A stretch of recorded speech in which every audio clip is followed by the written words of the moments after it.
Hey, Jared, how you doing? I'm all right, man. Thank you so much for being flexible. Stuff gets so crazy over here on set, and I always feel so terrible that I have to change it and then not change it and then push it and pull it and move around. So thanks for working with me. Hey, no problem at all. I'm glad to be able to talk to you. Thanks for taking the time out to talk to us. Yeah, of course. Well, let's start off talking about Thomas Kincade's Christmas Cottage. So, for what attracted you to this role? I have to imagine part of it would be the stellar cast that the film has. That was a massive part. I mean, Peter O'Toole is I kind of figured. Just a living legend. Yeah, a living legend, and incredible and amazing. And I've loved his work for a long time, actually. And Marcia Gay Harden and Ed Asner, and the list goes on and on. But it was just a story that I was interested in telling. I've been lucky in this business, and I've worked a lot. Right. But a lot of the stuff I've done has sort of been horror themed or sci-fi themed, or and I grew up watching Christmas movies and happy homey family movies, and It's a Wonderful Life. Right. And they were stories that I always kind of wanted to tell myself, and so I read the script and I was like, wow, I'd love to have this movie. I'd love to watch this movie with my kids one day. I'd love to have people watch this movie and have it warm their hearts or bring a smile to their face. So that's a big part of that's the main part of why I wanted to work on this project, was to tell this story. And when you prepare for a movie like this as an actor, do you approach it differently since you're playing a real life person as opposed to a fictional character? Yeah, you do. I mean, I watched.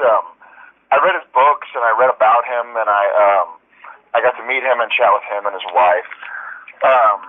But also, I watched videos of of his wedding day and of when he was younger, and it was weird for me because I really wanted to play it sort of true to him, and I didn't want to insult anybody. And it's so bizarre because then you're on set, and then he's on set, and you're like, I hope he likes it. I hope he doesn't think I'm a jerk or too tall or too short or too ugly or too pretty, or so you kind of get, as it is, actors are very self-conscious people, right? And so then to add that into the mix, it made it very interesting.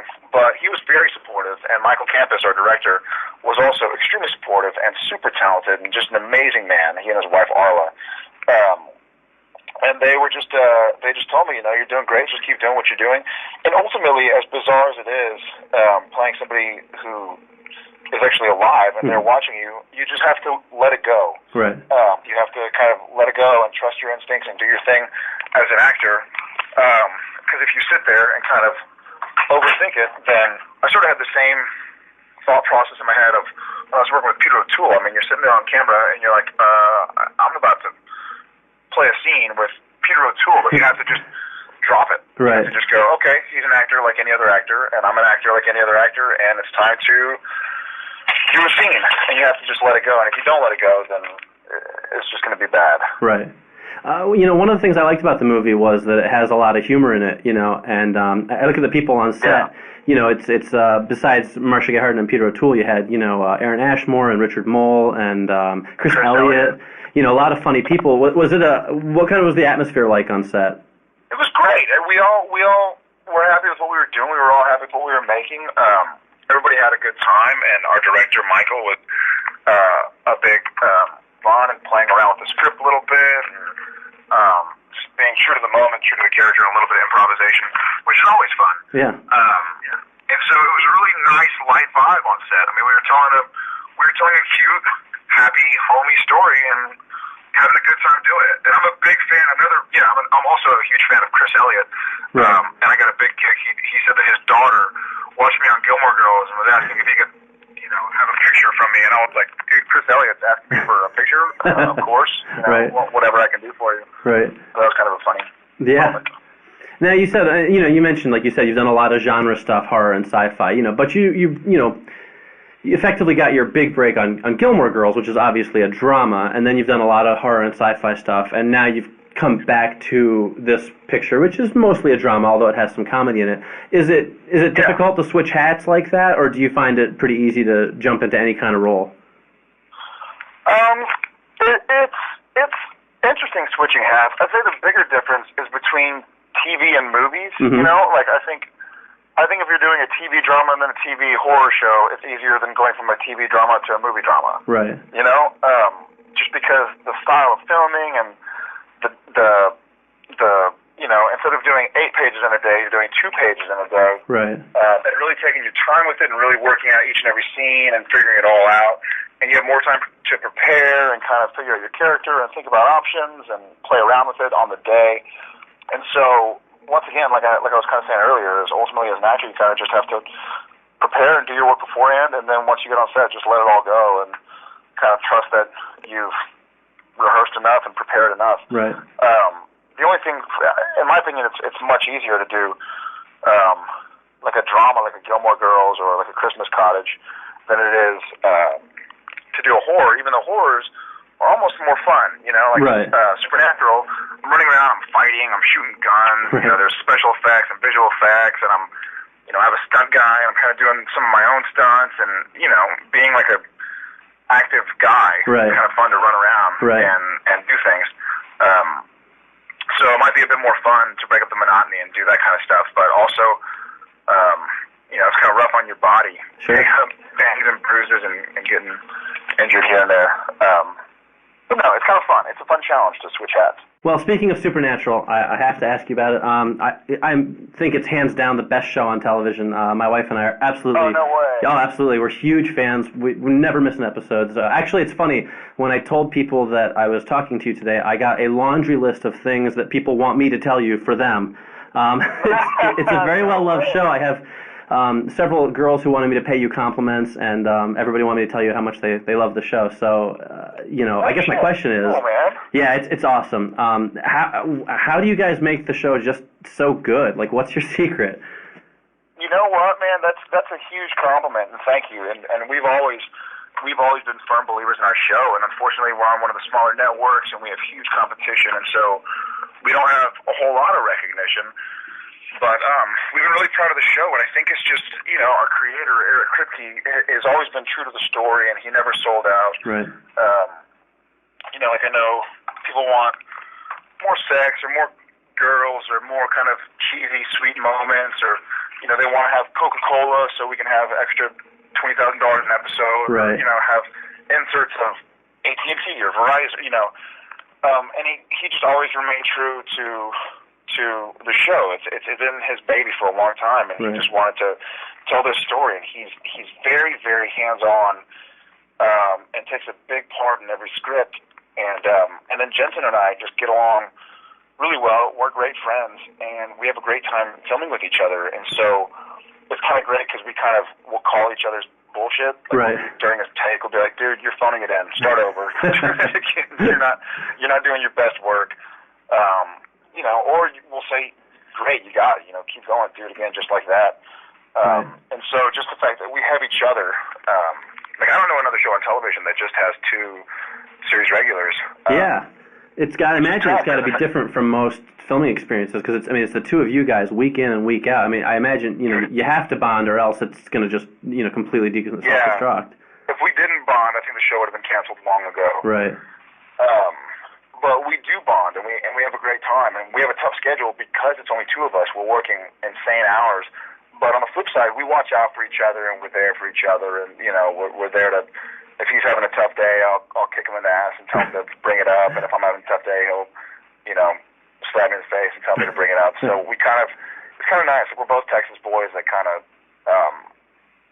are low key, and we like to get our work done. We like to have a good time. Right. And we just have a great crew. I mean, our crew who works on the show, most of them, I'd say over 90% of our crew has been with us since season 1. Right. And a lot of them have actually taken pay cuts to keep working on the show because the show hasn't been getting a lot of support from whoever are the powers that be, and the American dollar took a big hit, and so we kind of, not only did we not get a raise as a show, we kind of effectively got our budget cut like $200,000, and so they had to cut a lot of salaries. Right. But the people enjoy the show so much, enjoy working on it so much that they stuck around, and so we really have a family. I mean, it's 200 people, counting everybody that is in Vancouver and everybody that's in Los Angeles that make the show, right? And they all really care about it. Wow. So it's nice, and I think one of the blessings of not having a massive fan base we have a very committed fan base, but it's not like Lost where 30 million people are watching us or whatever. Right. Is that it's kind of taken the pressure off, because I think when you have a Lost or a Desperate Housewives, then the network and the studios take a bigger part, and they kind of make more demands. Like, hey, we have all these viewers, so now you need to throw in somebody famous. You know, now we need like a musician to come be on the show, and you kind of have your hands tied behind your back. But because we've just kind of had our committed smaller audience, I think the network and the studio have kind of been like, all right, well, Eric, we trust you. You know, you're getting it done. We'll leave you alone. Right. And they've kind of left us alone to sit there and be the sleeper, which I really enjoy. Yeah. Well, what does the future hold for the show? I mean, do you guys know anything yet about what's... We don't. I know last night was Thursday, so we had another show, and I know we did really well, so good. Everything's looking like we're going to come back for a 5th season. Nothing's official by any means. Right. But everything looks like we'll come back for a 5th season, which is kind of funny because I think this year, Kripke thought that we were going to have our last season at season 4. Right. So he's kind of been like, all right, well, time to wrap it up. Let's kick some ass. And now that it looks like we're coming back for 5, I think he's going to have to reevaluate. But I'll let him do that. I'll just say the lines that he sends up here. I'll let him worry about what those lines are. Absolutely. It's a good problem to have, you know? Yeah, it is a good problem to have. You know, I mean, he's always said from the get-go, actually, that he wanted this show to be 5 seasons. He thought that's what it needed to tell the story, and he didn't want it to go into, like, season 8 where Sam and Dean are, like, sitting in wheelchairs and just, like, shooting with shotguns. Right, you know. right. We don't need Bonanza. Right, exactly. So, on hiatus, I guess, you filmed Friday the 13th, the remake? That looks pretty intense. What was that shoot like for you? Really intense.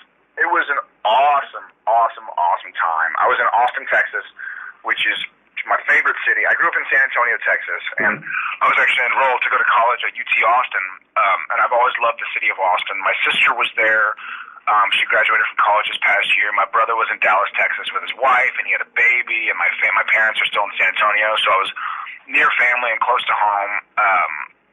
The cast of the movie was awesome, and we all got along, and we go out to the lake, and we go out, you know, drinking if we had a night off, and just have a good time. And it was just fun. I mean, I was a big fan when Platinum Dunes did the Texas Chainsaw Massacre remake with Jesse Biel. Yep. I watched it, and I was like, dude, that's a really good movie. And this was years ago, long before I knew that they were going to do Friday the 13th. And then I watched Amityville Horror and The Hitcher, and I was a fan of what they were doing with these remakes. I thought they were real and raw and scary. And so when I found out they were doing Friday the 13th, I was like, man, I'd love to be a part of that. And I guess randomly, or coincidentally, Marcus Nispel, the director, wanted me to be a part of it as well. And so I guess phone calls were made from both sides. And I ended up sitting down for dinner with Marcus Nispel and Brad Fuller, one of our producers, and we made it happen. And it was kind of bizarre because of the strike in season 3. Supernatural shot really late, like we shot until April 30th. Right. And so they actually had to work the schedule out to where I didn't work in the first 10 days of the movie. Right. Because I was still in Vancouver shooting Supernatural.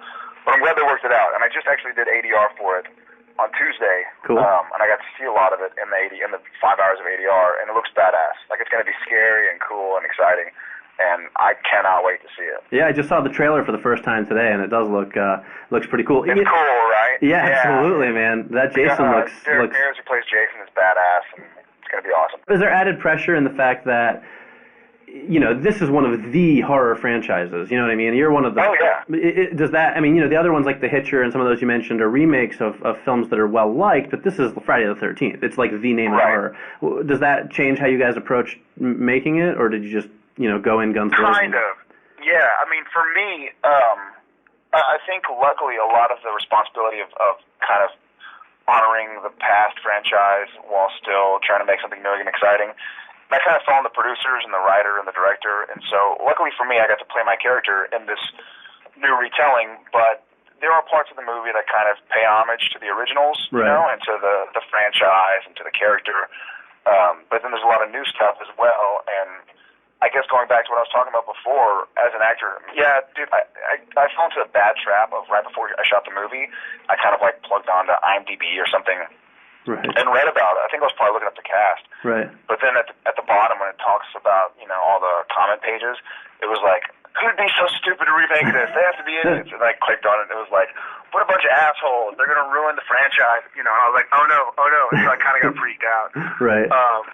but ultimately, I don't know, maybe I had a glass of wine and let it go. Right. But kind of going back to what I was talking about, you kind of just have to be like, I'm here to tell a story. You know, I'm a talking head, and so I'm going to do what I do and try and do it well. And there's some people I think there's some people that are going to dislike it purely because it's a remake of the original. Sure. Meanwhile, there are people that are such big fans that they'll like it, even if it doesn't turn out as well as it could or should. They'll like it just because it's part of the franchise. And so you kind of win some and you lose some.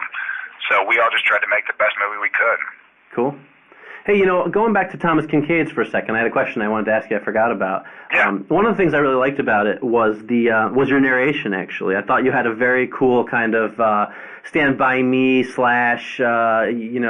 Shawshank Redemption kind of feel. Oh, that's cool, man. Is it different to record a voiceover like that than it is to record, as an actor, is it a different process, or is it, more of the same for you? It is. It's totally different. And also, the narration was supposed to be kind of, after the fact, and so the narrator was supposed to be an older, wiser version of the character that you were watching. And it was weird. And I think, like, the day after we wrapped shooting, I sat down in a sound studio with Michael and Arla Campus and kind of did some voiceovers. And it was kind of bizarre because you're reading it, and you know it's going to come. Like, when you read the script in the first place, the narration is part of the script, and so you know you're ultimately going to have to do it. But I never really had to do that before, and I love it. And I love narrated movies. You know, I mean, I'm no Morgan Freeman. I mean, but it was fun to kind of sit there and try and tell a story.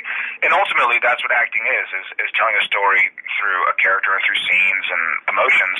But it was kind of fun to hit the nail on the head and actually narrate a story. We all love listening to stories and telling stories, so it was nice to kind of just go through and do it. And thanks for the compliment. I actually, some of the stuff, Michael was like, yeah, you're hitting it head on, let's move to the next. And then some of the takes, he was like, you know what, change it around a little bit, have a little bit more nostalgia or a little bit less, or, be more fond of this character or that character, or kind of, laugh at this guy, So it's just part of having a great director. You just kind of trust him and go, this guy knows what he's doing, I'm just going to listen and watch the finished product, and I'm sure I'll be happy. What else is on the horizon for you besides more Supernatural and Friday the 13th? And you have anything lined up?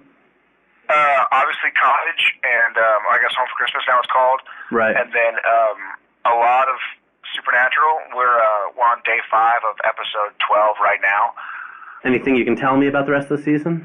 Honest to goodness, I do not know a whole lot about the rest of the season. Okay. Episode 10, which is the next episode that's going to air, is another sort of cliffhanger because episode 9 and 10 are a two-parter. Right. And so we're going to delve more into the angels and the demons and what the angels want from Dean and from Sam and what Ruby wants, and we're going to really explore that. But I know that episodes 11 and 12 are sort of one-up episodes. Episode 12, which we're doing right now, involves magicians and a magician that's working real magic. Cool. And so it's really cool. And then episode 11 was kind of a crazy, scary house out in the woods. A family goes to try and fix the family problems, and then people start vanishing and disappearing. Episode 13, Sam and Dean go back to one of the schools that they went to growing up because there's been a haunting or a demon there, and they have to try and figure out what's going on. And so we're actually going to see some of high school Sam and Dean in episode 13. That's awesome. Yeah, and I just read the script again today, and it's really cool, man. A lot of really cool moments and a lot of things that I think the audience is going to like. When I read those episodes where you go back and see young Sam and Dean, right. I get really excited about that. I'm like, oh, cool, I can't wait, yada, yada. And so I think the audience will like it too. And we also learn more about Sam and Dean's past. Great. Because we go back and see them in high school, so it's really cool.